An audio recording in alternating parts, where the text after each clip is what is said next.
In the early hours of Friday, April 14th, a house in Berlin, Massachusetts exploded. The explosion leveled the building, killing a 79-year-old woman and injuring her daughter. Less than a week later, another house exploded, this time in Truro. The explosion at 8A Hardings Way in Truro occurred on Thursday, April 20th, 2023, resulting in the complete destruction of a 6-bedroom home and damage to nearby properties. Firefighters from several towns responded to the scene and worked to contain the fire and prevent it from spreading further. Fortunately, no one was inside the house at the time of the explosion, and no injuries were reported. The cause of the explosion is currently under investigation by authorities, and Truro Fire Chief Timothy Collins noted that it was one of the most significant incidences he has dealt with in his over 20 years of experience. The lack of nearby hydrants and issues accessing the area contributed to the difficulty in fighting the fire. While the Henning family who owned the home suffered a devastating loss, they are grateful that no one was hurt. The causes of both explosions are still under investigation, but both properties utilized propane.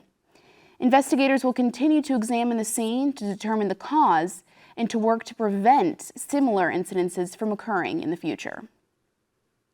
2 individuals were arrested on drug trafficking and firearm possession charges last Wednesday as a result of a lengthy narcotics investigation by members of the Barnstable Police Department, Narcotics Unit, Detective Unit, Patrol Force, and Drug Enforcement Administration.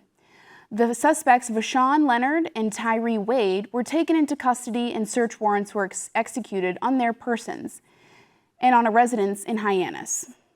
During the search, 66 grams of crack cocaine, packaging material, a scale, 1 firearm with 9 rounds of ammunition, a Fendi side bag, and a large sum of cash were seized. Leonard was held on a $5,000 cash bail, while Wade was held on a $3,000 cash bail, and both were arraigned at Barnstable District Court on Thursday, April 20th. Leonard is charged with several drug and firearm offenses, and Wade is charged with drug offenses and operating a motor vehicle with a suspended license. The Cape Cod Chamber of Commerce's Blue Economy Foundation, Plymouth Area Chamber of Commerce, and Plymouth Foundation invite you to attend the inaugural Big Blue Conference, Big Ideas and Blue Careers. This 2-day event boasts 17 expert speakers, local oysters, and engaging discussions on the future of Cape Cod and the surrounding blue economy.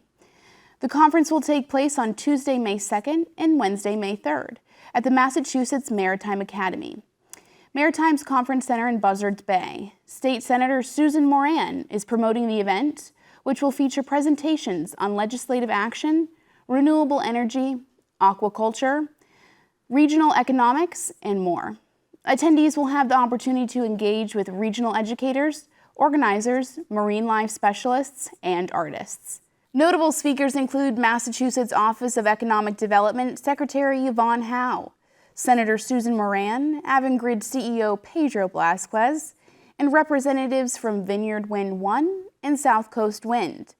Also, Emmy Award-winning executive producer of Shark Week and Deadliest Catch, Paul Gassick, will also be in attendance, among other leaders in economic development, preservation, and aquaculture.